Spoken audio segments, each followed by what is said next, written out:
semua, kami dari kelompok 5. Perkenalkan, nama saya Salma Ulaya Alifa dengan NIM 18010405097. Perkenalkan, nama saya Nuzila Wikrama, nomor induk mahasiswa 18010404101.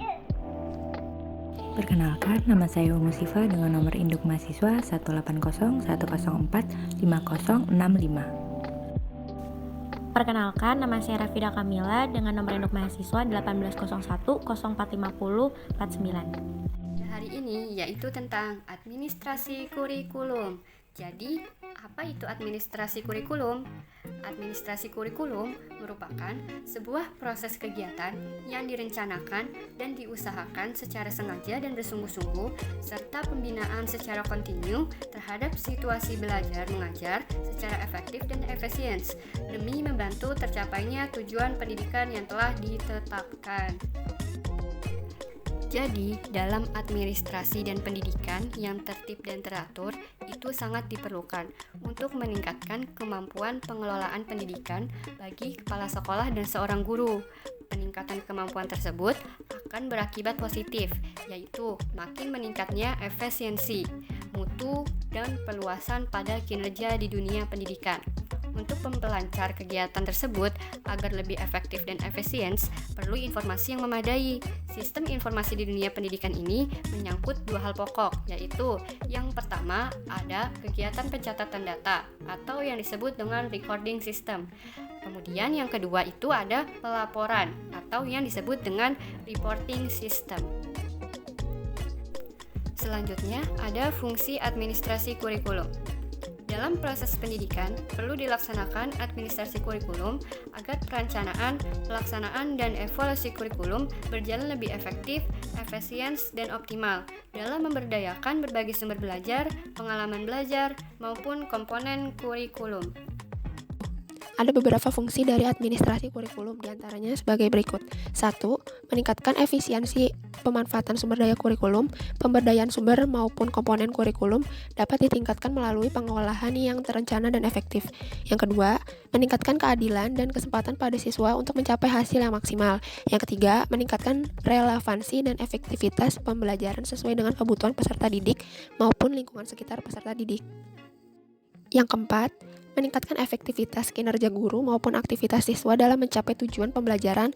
Pengelolaan kurikulum yang profesional, efektif, dan terpadu dapat memberikan motivasi pada kinerja guru maupun aktivitas siswa dalam belajar.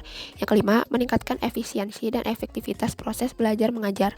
Proses pembelajaran selalu dipantau dalam rangka melihat konsistensi antara desain yang telah direncanakan dengan pelaksanaan pembelajaran. Yang keenam, meningkatkan partisipasi masyarakat untuk membantu mengembangkan kurikulum. Selanjutnya saya akan menjelaskan tentang komponen kurikulum dalam lembaga pendidikan. Mengingat bahwa fungsi kurikulum dalam proses pendidikan adalah sebagai alat untuk mencapai tujuan pendidikan, maka hal ini berarti bahwa sebagai alat pendidikan, kurikulum memiliki bagian-bagian penting dan penunjang yang dapat mendukung operasinya dengan baik. Bagian-bagian ini disebut komponen yang saling berkaitan, berinteraksi dalam upaya mencapai tujuan. Menurut Hasan Langgulung, ada 4 komponen utama kurikulum, yaitu yang pertama, tujuan-tujuan yang ingin dicapai oleh pendidikan itu. Dengan lebih tegas lagi, orang yang bagaimana yang ingin kita bentuk dengan kurikulum tersebut. Yang kedua, pengetahuan, knowledge, informasi-informasi, data-data, aktivitas-aktivitas, dan pengalaman-pengalaman dari mana terbentuk kurikulum itu. Bagian inilah yang disebut mata pelajaran. Yang ketiga, metode dan cara-cara mengajar yang dipakai oleh guru-guru untuk mengajar dan memotivasi murid untuk membawa mereka ke arah yang dikehendaki oleh kurikulum. Dan yang keempat, metode dan cara penilaian yang dipergunakan dalam mengukur dan menilai kurikulum dan hasil proses pendidikan yang direncanakan kurikulum tersebut. Selanjutnya ada pelaksanaan kurikulum. Pelaksanaan kurikulum adalah pelaksanaan belajar mengajar di kelas, merupakan inti dari kegiatan pendidikan yang ada di sekolah. Dalam pelaksanaan belajar mengajar di kelas, guru menyempatkan perhatian hanya kepada interaksi proses belajar mengajar. Namun demikian, fisik, ruangan, dan aktivitas kelas tidak luput dari perhatiannya. Justru sudah dimulai semenjak memasuki ruangan belajar. Selama guru berada dalam kelas sebagi menjadi 3 tahap, yaitu yang pertama tahap persiapan, yang kedua pelaksanaan pelajaran, yang ketiga tahap penutupan. Tahap persiapan. Yang dimaksud dengan tahap persiapan adalah kegiatan yang dilakukan oleh guru sebelum memulai mengajar. Kegiatan yang dilakukan antara lain yang pertama, mengucapkan selamat pagi dan meletakkan alat-alat mengajar di atas meja. 2. Memperhatikan kondisi di sekeliling kelas, apakah ada kondisi yang mengganggu proses belajar mengajar, misalnya jendela belum dibuka, papan tulis yang belum dibersihkan, dan lain-lain. Yang ketiga, melakukan absensi. Yang keempat, memeriksa apakah siswa sudah siap dengan catatan dan sudah tidak ada lagi barang-barang atau buku lain yang dipegang siswa. Nah, selanjutnya ada tahap pelaksanaan pelajaran. Yang dimaksud dengan pelaksanaan pelajaran adalah kegiatan mengajar yang sesungguhnya yang dilakukan oleh guru dan sudah ada interaksi secara langsung antara guru tersebut dengan siswa mengenai pokok bahasan yang diajarkan atau mengenai materi yang akan diajarkan. Pelaksanaan pelajaran di sini tuh terbagi menjadi 3 tahapan kegiatan, yaitu ada tahap pendahuluan, ada pelajaran inti, dan ada evaluasi. Tahap pendahuluan yaitu tahap memulai mengajar dengan mengarahkan perhatian siswa untuk masuk ke pokok bahasan. Biasanya sebelum memulai masuk ke dalam materi, si guru itu akan menjelaskan atau memaparkan secara singkat mengenai SK, KD, dan KI dari cakupan materi tersebut. Jadi siswa akan memiliki gambaran dasar mengenai materi apa yang akan dibahas nantinya. Kemudian ada tahap pelajaran inti. Nah, di sini adalah interaksi belajar mengajar yang sesungguhnya yang terjadi dalam proses pembelajaran antara guru dengan siswa, membahas pokok bahasan yang menjadi acara pada jam itu. Kemudian ada tahap evaluasi. Nah, tahap evaluasi itu adalah kegiatan yang dilakukan oleh guru setelah selesai pembahasan pelajaran inti. Evaluasi itu adalah tahapan pasca materi pembelajaran. Nah, evaluasi itu biasanya berisi penskoran, penilaian, dan ujian. Jadi di sini tuh akan dilihat sejauh mana siswa memahami cakupan materi tersebut dan sebaik apa guru memaparkan atau menjelaskan materi tersebut kepada siswanya. Selanjutnya yang terakhir ada tahap penutupan. Yang dimaksud dengan penutupan adalah kegiatan yang terjadi di kelas setelah guru selesai melaksanakan tugas mengajarkan materi yang menjadi tanggung jawabnya untuk pertemuan itu. Nah, tahap penutupan pelajaran ini dilakukan dengan menghapus papan tulis, pesan dan kesan selama guru tersebut mengajarkan materi pada jam pelajaran tersebut. Kemudian jika memang sudah waktunya pulang, maka ada ucapan selamat pulang, hati-hati di jalan, sampai bertemu di minggu-minggu selanjutnya, dan lain sebagainya. Nah, di sini di tahap penutupan itu tidak lagi mencakup materi yang tadi dibahas, melainkan interaksi sosial antara guru tersebut dengan siswanya. Yang terakhir, kita masuk ke tugas dan peran kepala sekolah dalam administrasi kurikulum. Tugas dan peran kepala sekolah yang berkenaan dengan administrasi kurikulum diantaranya adalah sebagai berikut.